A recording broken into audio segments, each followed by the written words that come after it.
Assalamualaikum warahmatullahi wabarakatuh. Anak-anak, Bu Lili kemarin janji mau menjelaskan persamaan dasar akuntansi salon merdeka. Ini namanya bagan persamaan dasar akuntansi. Kelas 1 sudah pernah dijelaskan ya sama Bu Lili. Sama seperti ini. Karena kita akuntansi langsung kita praktek ya. Di dalam bagan persamaan akuntansi ini ada sisi aktiva ya, sampai sini ada sisi pasifa. Harta ini namanya aktiva, utang dan modal namanya pasifa.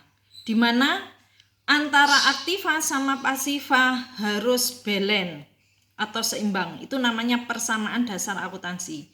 Di dalam bagan ini aktiva itu apa saja? Ada kas, ada piutang, ada perlengkapan, ada peralatan, dan lain-lain yang merupakan harta perusahaan. Masih ingat ya, kelas 1 dulu. Pasifa itu apa? Pasifa itu berupa utang dan modal. Jadi sampai sini ya, ini batasnya, ini aktiva, ini pasifa. Utang plus modal pasifanya. Utang itu apa saja? Ada utang usaha, ada utang bank, ada utang yang lain. Boleh, pokoknya sisi pasifa utang. Dan ditambah modal.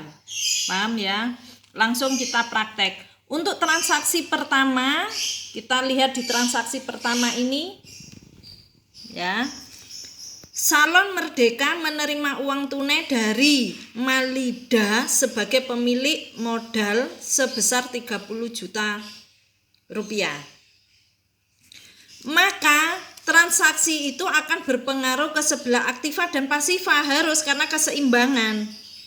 Sesuai dengan rumus yang diberikan Bu Lili dulu, kalau aktiva bertambah maka pasifa juga harus bertambah. Aktiva berkurang, pasifa berkurang. Atau di sebelah aktiva saja, asal ada yang berkurang juga ada yang bertambah. Kalau penanaman modal, maka perusahaan menerima kas atau uang tunai sebesar 30 juta. Itu sebelah aktivanya. Sebelah pasifanya, Bu, berarti yang bertambah adalah modalnya. Sudah dilihat ya. Berarti yang berpengaruh adalah aktiva bertambah 30 juta dan modal sebelah kiri bertambah sebesar 30 juta. Kita lihat di bagannya, bagan persamaan akuntansinya. Dari penanaman modal maka yang bertambah adalah kasnya tadi 30 juta. Modalnya 30 juta, maka balance. Bu, ini kok 30 ribu? Untuk menyingkat tulisan ya, karena bagan butuh tempat, maka kita kasih di atas nolnya 3. Ini menunjukkan jutaan. Ya, jadi ini adalah kasnya bertambah 30 juta, modalnya juga bertambah 30 juta. Begitu juga transaksi kedua. Transaksi kedua adalah pembelian peralatan secara kredit. Kita lihat transaksinya di sini. Pembelian peralatan salon oleh Salon Merdeka dengan syarat pembelian kredit sebesar 20 juta. Ingat ya, kalau pembelian kredit berarti kalian menghutang. Kalian beli barang, tidak mengeluarkan uang, tapi kalian punya kewajiban untuk membayar suatu saat nanti. Sesuai dengan perjanjian. Oke, berarti sebelah aktivanya bertambah apa, Bu? Peralatannya, karena kan perusahaan menerima peralatan tadi, membeli barang peralatan tadi. Kasnya kan berkurang, Bu? Tidak, karena kalian tidak mengeluarkan uang sama sekali. Maka kasnya di transaksi kedua tidak ada. Sebelah aktivanya bertambah hanya sebesar 20 juta ini di peralatan. Maka karena kalian mempunyai kewajiban, utang kalian bertambah sebesar 20 juta. Balance ya. Aktiva bertambah 20 juta, pasifanya juga bertambah 20 juta. Kita lihat ke bagan persamaan akuntansinya. Di bagan persamaan akuntansinya juga begitu. Di transaksi 2 ini kasnya tidak ada, piutang tidak ada, perlengkapan tidak ada, tapi peralatan kalian bertambah sebesar 20 juta. Sebelah pasifanya apa? Hutang. Tadi kalian kan punya kewajiban sebesar 20 juta yang suatu saat harus dibayar, yang lainnya tidak ada. Paham ya? Jadi aktiva yang bertambah peralatan, pasifa yang bertambah adalah hutang. Itu untuk pembelian secara kredit. Beda lagi dengan pembelian perlengkapan secara tunai. Untuk transaksi yang ketiga ini adalah Salon Merdeka membeli peralatan secara tunai 1 juta rupiah. Ya, kalau pembelian secara tunai maka kalian kan harus mengeluarkan uang, yang berkurang adalah kasnya. Karena kasnya berkurang maka kalian kurangi sebesar 1 juta. Yang bertambah apa? Peralatan, karena kalian kan tadi beli peralatan. Di sisi aktiva berupa kas berkurang 1 juta untuk membeli peralatan karena mengeluarkan uang tunai, dan peralatannya bertambah sebesar 1 juta. Belen ya, 1 dikurangi 1 ditambah. Bu, pasifanya apa yang berpengaruh terhadap transaksi tadi? Tidak ada, karena kan dia belinya tunai, ya kan? Nah, kalau sudah tinggal kalian menyaldokan. Menyaldo itu adalah menjumlah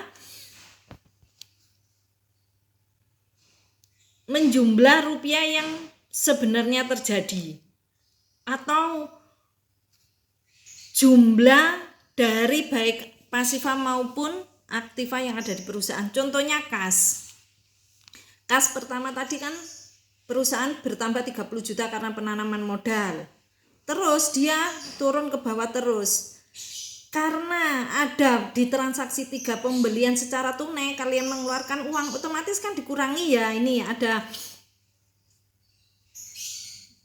tanda kurung. 1 juta dikurung, ini berarti dikurangi untuk membeli peralatan tadi. Maka saldonya setelah dikurangi 1 juta sebesar 29 juta rupiah di sini. Ini adalah posisi saldo. Kita lihat di sini saldonya. Ya, jangan dilihat di bawah. Saldonya ini tinggal 29 juta. Piutang tidak ada. Perlengkapan saldonya 1 juta. Peralatan 20 juta. Utang tadi kan juga 20 juta. Untuk modal 30 juta. Antara aktiva dan pasifa silakan dijumlah. Nanti pasti sama. Ya kan? 29 ditambah 1 juta 30 juta, ditambah 20 juta 50 juta. Itu sisi harta atau aktiva. Pasifanya Bu sama, 20 juta hutang, 30 juta modal. 20 tambah 30 50. Sama ya. Jadi tadi aktivanya 50, pasifanya juga 50. Begitu juga transaksi berikutnya. Untuk transaksi yang keempat, kita lihat sebentar. Transaksi yang keempat, Salon Merdeka membeli tunai peralatan sebesar 8 juta. Membeli secara tunai, berarti transaksi ini sama dengan transaksi yang ketiga. Kalau tunai berarti dia mengeluarkan uang, yang berpengaruh apa? Kasnya berkurang 8 juta. Peralatannya yang bertambah 8 juta. Untuk sisi pasifa tidak ada. Sama ya. Kita lihat bagannya. Di sini ini tadi saldonya, kita lihat transaksi 4. Pembelian peralatan secara tunai sebesar 8 juta, maka kasnya berkurang sebesar 8 juta. Dikurung sebesar 8 juta. Peralatannya tadi bertambah sebesar 8 juta. Sisi pasifa tidak pengaruh. Perlu diingat ya, kalau bertambah ditulis tanpa kurung kurawal, kalau dikurangi kalian pakai tanda kurung. Ini menunjukkan kurang untuk mempermudah kalian penghitungan dalam saldo. Kalau transaksi tadi sudah dimasukkan, kita saldo ke bawahnya. Nah, tadi saldo dari transaksi 3 kan 29. Karena ada pembelian lagi secara tunai 8 juta, maka saldo yang 29 juta tadi dikurangi 8 juta. Sisanya menjadi 21 juta. Paham ya nak ya, tinggal mengurangi. Kurung ini menunjukkan kurang. 29 kurangi 8, 21 juta. Tinggal menurunkan yang lain ya. Tinggal diturunkan. Tadi saldonya 1 juta, tinggal turun 1 juta. Begitu juga peralatan. Peralatan tadi kan saldonya ini 20 juta. Karena beli lagi secara tunai, maka peralatan perusahaan bertambah sebesar 8 juta. Tinggal menjumlah 28 juta.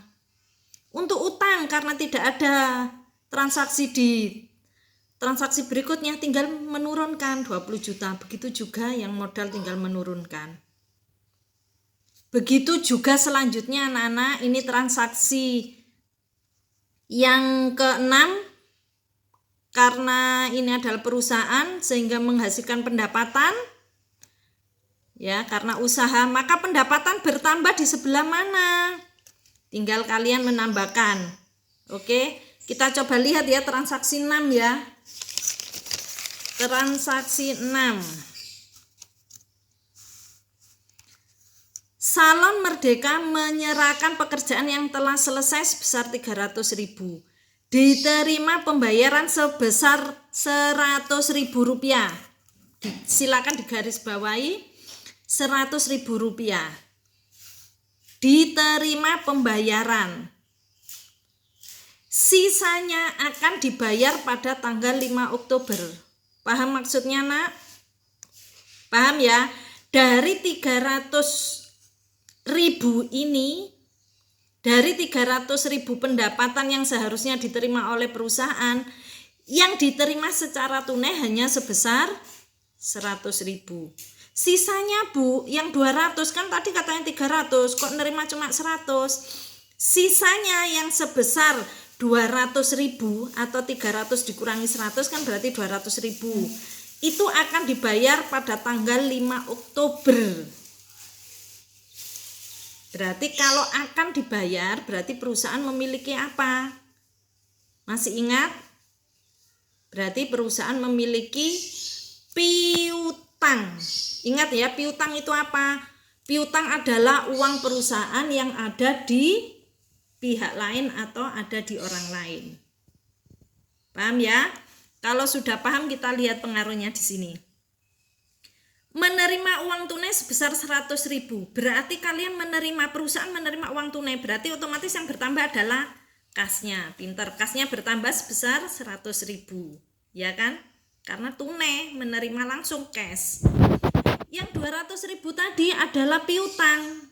Karena uang perusahaan masih ada di orang lain atau pihak lain. Maka yang bertambah adalah piutangnya.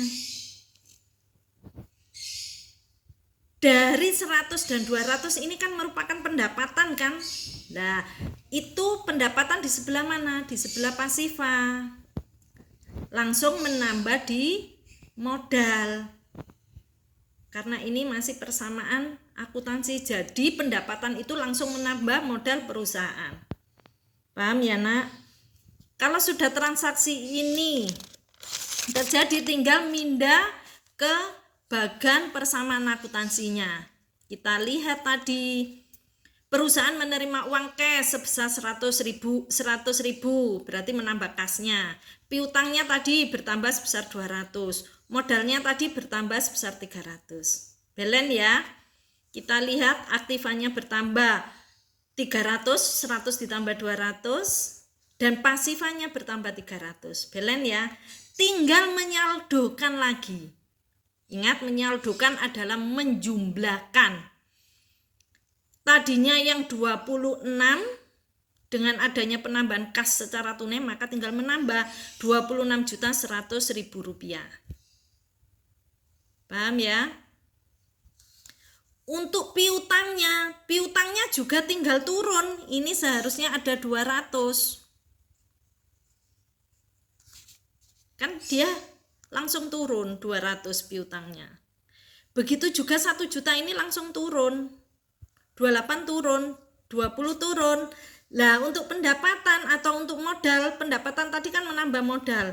Modalnya kemarin 35 juta, karena ada pendapatan 300, tinggal menjumlah 35.300.000 rupiah. Paham ya nak ya?